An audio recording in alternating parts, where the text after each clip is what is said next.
the Khmer Rouge swiftly dismantled military bases, arresting and executing officers and soldiers. Key ministers met a similar fate. In the heart of Phnom Penh, along National Roads 1, 2, 3, 4, and 5, the Khmer Rouge forced people to evacuate. Families were separated, and there was no time to gather belongings. Even patients lying in hospital beds, including women in labor, were expelled within hours. The once bustling city fell eerily silent as its residents congregated along the five-lane resilience and suffering of its people. May the memory of those days serve as a reminder of humanity's capacity for both cruelty and endurance. Introduction. Distinguished visitors, welcome to this moving display.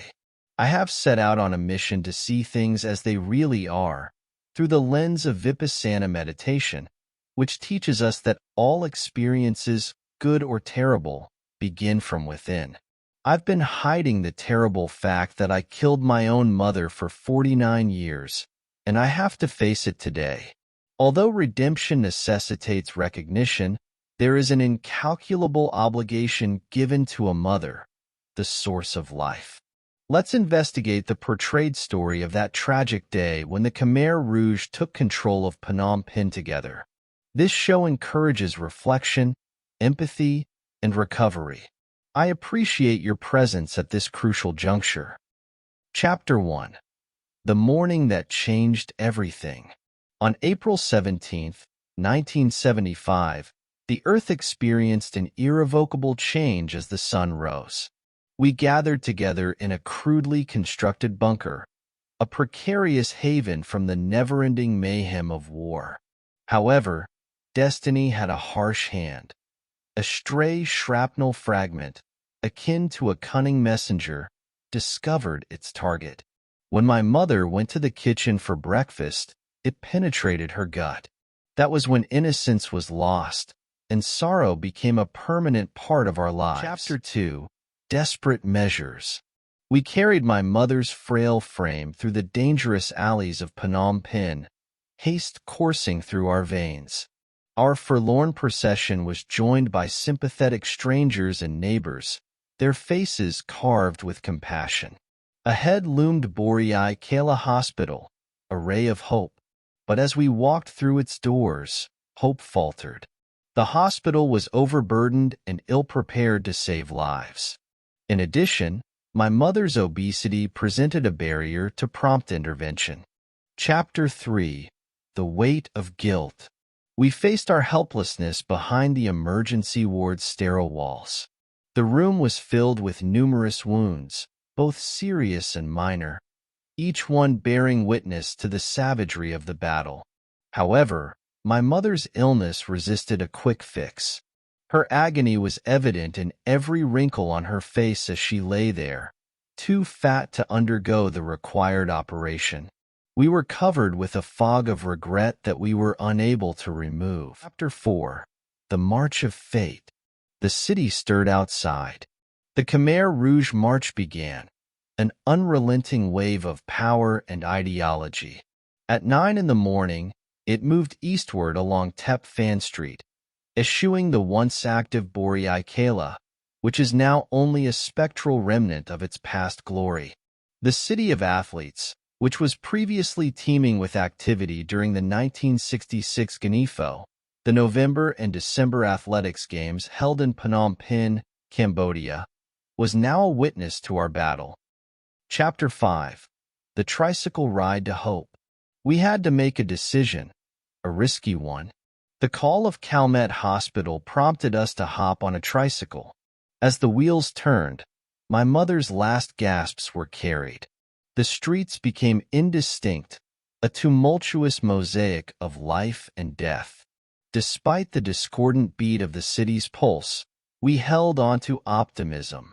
Chapter 6. The Cold Floor of the ICU. There were no beds left.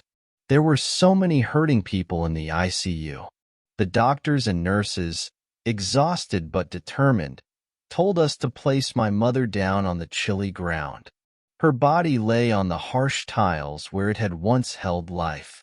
We apologized in whispers, our voices lost in the sterile atmosphere. Our features were painted by desperation, a picture of love and powerlessness. Chapter 7.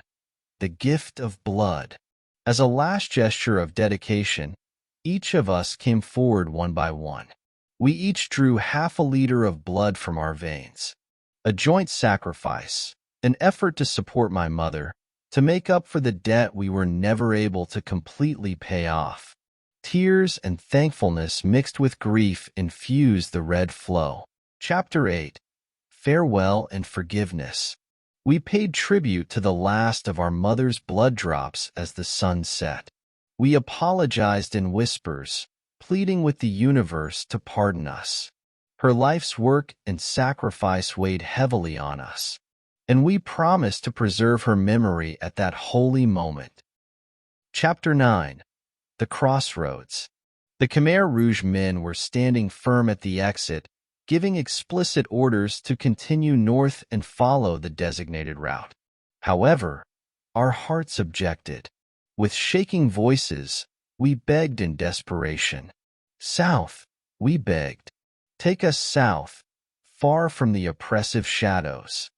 Our destiny rested on the fork in the road, deciding between obedience and disobedience. Chapter 10. Thirst in the City of Contradictions. The stretch of Manavong Street in front of us was a contradiction in itself. Our hunger drew us away from the forced northerly flow and toward the other direction. Our dry throats pleaded for a break, for a taste of life. The city spoke its secrets to us as we ran, the pulse of survival, the echoes of suffering. Chapter 11. Seeking Refuge at Svay Ken. Out of the tumult, the Svay Ken pagoda appeared as a haven. Weary and barefoot, we entered. The monk looked up at us, his eyes wise and worn. We made a straightforward plea for food and drink, water. We tasted more than just water as we drank, his hands caressing the bowl. It was compassion, optimism, and the assurance of perseverance. Chapter 12. The Basement's Revelation. In our calm house, shadows hung across the walls. With sad looks on our faces, we went down to the basement, a place of survival and secrets. There, amid clothing and food piles, was where things actually got real. Abrupt and haphazard, departure approached. Fear and resolve fought for control of our hearts. What waited outside these walls? Could we break free from history's irresistible pull? Epilogue. Echoes of departure. A silence of mourning fell upon us. We bid our final farewells to the house that served as both a haven and a prison. Memories of laughter, sadness, and whispered dreams were stored within its walls. We ventured into the unknown barefoot, surrounded by those we cared about. The past's ghosts followed us, pushing us onward. A slender flame in a world gone insane. The possibility of a fresh start beckoned. Finding peace in shadows, our spirits bear the scars left by the savagery of war. Still, we continued. I pay tribute to my mother and the many others who have passed away during my quiet times of introspection. In the muck, resilience blossoms like a lotus. In the shadows, we are comforted. Even while our trip was painful, it also serves as evidence of the enduring power of love. So we walk, unshod, but unbroken. About the co-authors. The late painter Svay Ken, 1933 to 2008. Known as the Picasso of Cambodia's modern art world, Svay Ken tirelessly captured daily life. His masterpiece, Painted Stories, Life of a Cambodian Family from 1941 to the present, immortalized their shared journey. Through art, they whispered truths, their bond unbreakable. Svay Sanak.